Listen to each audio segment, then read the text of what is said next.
I'm super late on this, but not too long ago I was contacted by Marijn Koppens, if it's Dutch. If not, too bad. You're hearing me say it as if I'm Dutch. Marijn Koppens. Wait, that's not very Dutch. Point being, I was requested to check out this reshade, the Photorealistic Reshade. The introduction reads as I have always been amazed by, in particular, the work of looping.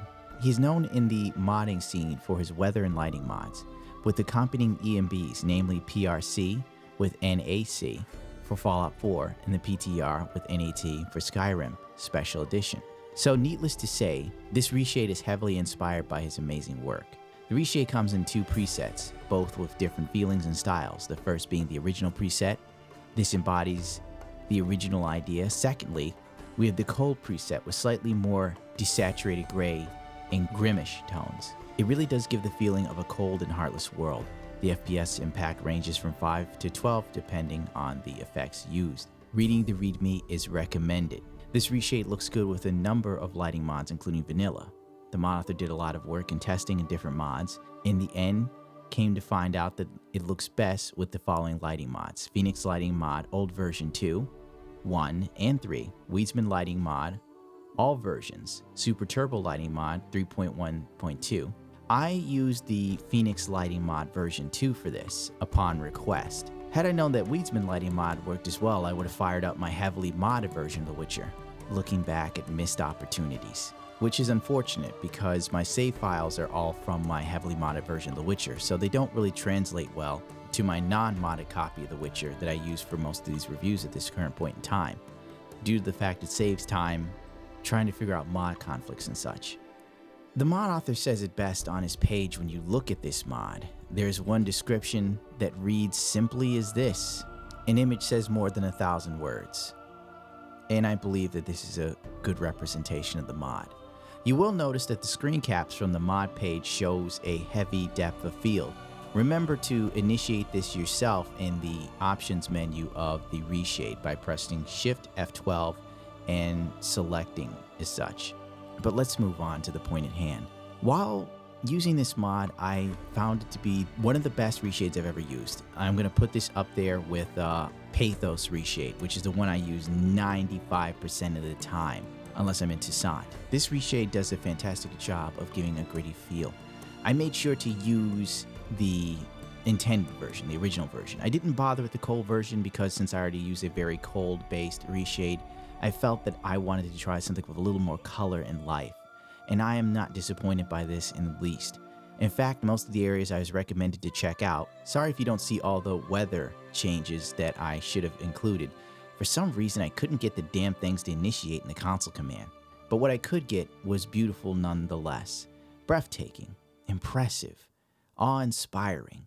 I just don't know what to say about this mod because it's just that good.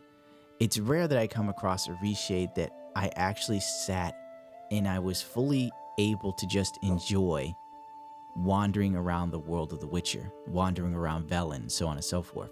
Once again, I could not get any footage of Toussaint. My save files that I have are from a modded copy of the game, so it led to a lot of stuttering and jittering on this version of The Witcher that I have that is unmodded. Please forgive me. Everywhere has a life and a feel to it.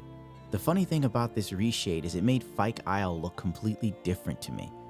It revealed a sort of beauty there that I didn't know existed previously in the vanilla copy or other reshades that I've used. And at that point I realized it made sense that Fyke Isle was inhabited by people. It's easy to just look at it as it is now, as this dark, dingy place with feral ghouls and so on. That's not right. I can't remember what the hell those damn creatures are called. But this reshade gave it more life, gave it a tone, a feel, something that I could relate to or see a beauty in, a beauty that was obviously lost after the tragedy that befell the area. And it really just brings home the level of dedication it takes to create such works. When you look at the Phoenix Lighting Mod, Weedsman Lighting Mod, etc., when you look at all the reshades, Pathos, Photorealistic, so on, you then see a community of people dedicated to making the game just a little bit more realistic, a little bit more immersive, putting hours upon hours, days upon weeks into months to create new life in a game that's now, what, 3 years old or more? Something that draws you in yet again and reminds you of just how amazing the game is. And the game's community says a lot about the game and the developer itself. Everything here, from the lighting mod to the reshade to the game itself to the developers, tells you of quality, tells you of love, tells you of passion, tells you of interest, intrigue, tells you of a world that has no hope.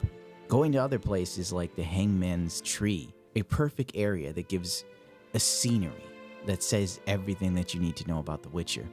The Hangman's Tree that shows the futility of life, the brutality of the ruling class, and then you look out over the horizon to see the fog coming over the trees, the huts of houses that could be very well abandoned, but you don't know for sure, the sign of life and the sign of death. The world of The Witcher brought to life in a photorealistic manner. I found it to be a glorious piece. Did you know some fan theory speculates that Gungar Din is actually God? Imagine how fucked up that is. And it would explain why The Witcher's world is the way it is. And this reshade does a fantastic job of encapsulating the beautiful misery, the web of woe, the tapestry of defeat. The color palette is well chosen. The lighting and shadows are present wherever you go, making cutscenes seem a bit more lively and vibrant, especially when you're inside of a hut at night and the only light source is fire, and it really gives a slightly eerie feeling. I didn't use all the footage I had because I recorded hours of stuff, so I tried to just use the best that I had on hand to just give you a taste of this mod. So if you're new to The Witcher and you would like to get a reshade, because why not? Especially if you haven't played the game or you're just playing through the game. The mods are perfect, they're fantastic, they're abundant. You can truly enjoy the game as you see fit. And I would say this would be a fantastic reshade for anyone just getting into the game or deciding to revisit it after a while, especially people who have made the jump from console to PC. This might be worth your time, especially if you don't want to do a more callous, cold, and dead reshade, because as I said before, it's different strokes for different folks, and this is a great addition to the Witcher 3 modding scene. And I would honestly say L00 Ping, I should say, because that's his name, would be proud to be named as the inspiration for all of this, because this is something truly beautiful in my personal opinion. I hope you enjoy it.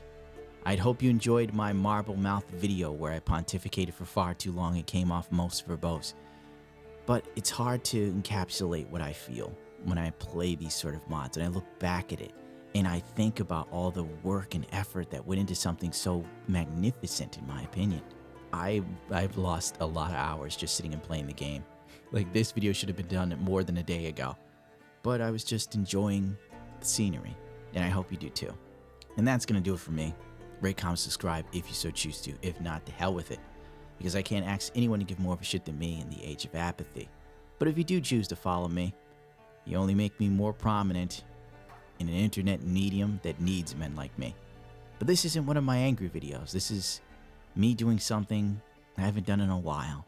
Just enjoying gaming. And that's the beauty of mods. They aren't tainted by the ever-looming greed of loot boxes and microtransactions. It's just straight up about loving a game enough that you take your most precious resource, your time, and you dedicate it to improving it. And they do it for free. Though I do say if you can support your favorite modders, do so, because it's always worth it in my opinion.